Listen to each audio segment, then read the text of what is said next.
Hello guys, good morning. So maraming salamat po sa pag-click ng channel ko na to. Sana marami kayong matulungan dito sa Binance na pangkapag-start at maging successful din sa ating crypto business, especially on Binance. So bakit napili natin ang Binance? Dahil ang Binance ang number 1 crypto platform sa buong mundo. So dito guys, maraming nagtitrades. Di ka mahirapan dito sa pag-buy and sell ng mga products kasi very affordable siya. So the big question for this moment is what will happen to Trump coins on Binance in the next 90 days? Ano kayong mangyayari kay Trump, no, sa coins niya. So the future of Trump coins on Binance over the next 90 days is uncertain and depend on several factors including market sentiments, regulatory development, and in coins overall adoption. Recent development or market sentiments. Binance future listing. Binance, the world largest cryptocurrency exchange, announced the launch of Trump USDT perpetual contract on Binance Futures on January 18, 2025. This listing could potentially boost the coin's price due to increased liquidity and access to Binance vast users base. So Binance started listing Trump USDT on January 18, 2025. So there is an analyst predictions. So Sustain Research, Sijudong Minus Research predicts a surge in the price of Trump coins in the next 90 days, citing fast patterns and the potential for unbearable FOMO as the US elections nears. Potential outcomes, upward momentum. The Binance future listing and the potential for increased FOMO could drive the price of Trump coins higher. So pwede pang tumaas yung Trump coins. So however, this momentum might be short-lived as meme coins are known for their extremely volatility. No? So nag-invest ako dyan guys kay Trump. So nung nag-invest ako ng yung tag 3,000 pa lang siya, nag-down siya papuntang 14 2,000 nag-down to 1,400. No? So medyo low tayo pero wait natin kasi tataas naman yung niya ni Trump.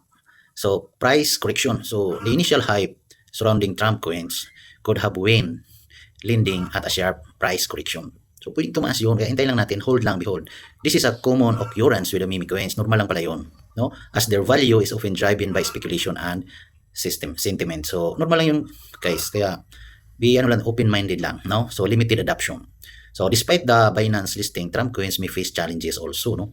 So in gaining widespread adoption, their value is primarily driven by the meme aspects and association with former President idol natin Lolo Donald Trump, no, which might not be sustainable in the long term, my God, no. So mayroon tayong mga key considerations para i-consider natin to as crypto investor na tayo nito, no. Volatility. So meme coins like Trump are notoriously volatile and their price can fluctuate, no, significantly in the short periods. So pwede. Regulatory uncertainty. The cryptocurrency market is subject to involving regulations which could impact the trading of Trump coins on Binance. Market sentiment. So overall sentiments towards meme coins and the cryptocurrency market in general will play a crucial role in determining the futures of Trump's coins. Pero lakasan lang natin yung loob natin guys. Talagang tataas yan si Trump. Nag-umpisa pa lang naman. Siyempre saan ba tayo nag-umpisa? Di ba sa mababa? So invest natin. Tulungan natin si Trump na umasinso pa lalo. No, para sasabay tayo. Kasi pag sumabay tayo sa mga mayaman, sabay din tayo. Asinso din tayo guys.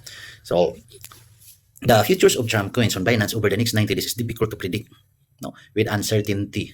While the Binance future listing and potential FOMO could drive the price higher. Pwede siyang tumaas. The coin's extremely volatile and limited adoption potential pose significant risk. So may risk din yan. So i-consider na natin yan yung mga risk na yan guys. Traders should approach Trump coins with cautious, no, or caution. No, dapat maging aware tayo doon sa kay Trump, sa coins ni Trump. So and be aware of the inherent risk associated with the meme coins. Ganon din sa mga meme coins, maging aware din tayo sa mga nila, no? Sa being volatile coins. So it's essential to stay informed about the market developments and regular changes that can impact the coin's future. So nasa atin pa rin yun guys, no? Pa rin natin kumbaga do research, do finance seek advisor for the expert. So thank you for watching, guys. Don't forget to subscribe, to update, and follow. Click the notification bell and follow for all video updates. Thank you.